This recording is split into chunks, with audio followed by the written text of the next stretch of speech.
With the most careful workmanship, make a chest piece that will be used to determine God's will.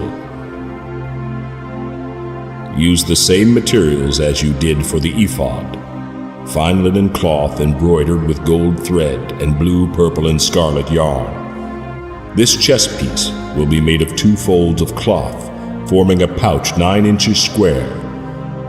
4 rows of gemstones will be attached to it. The first row will contain a red carnelian, a chrysolite, and an emerald. The second row will contain a turquoise, a sapphire, and a white moonstone. The third row will contain a jacinth, an agate, and an amethyst. The fourth row will contain a beryl, an onyx, and a jasper. All these stones will be set in gold. Each stone will represent one of the tribes of Israel, and the name of that tribe will be engraved on it as though it were a seal. To attach the chest piece to the ephod, make braided cords of pure gold.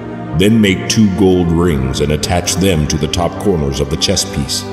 The 2 gold cords will go through the rings on the chest piece, and the ends of the cords will be tied to the gold settings on the shoulder pieces of the ephod.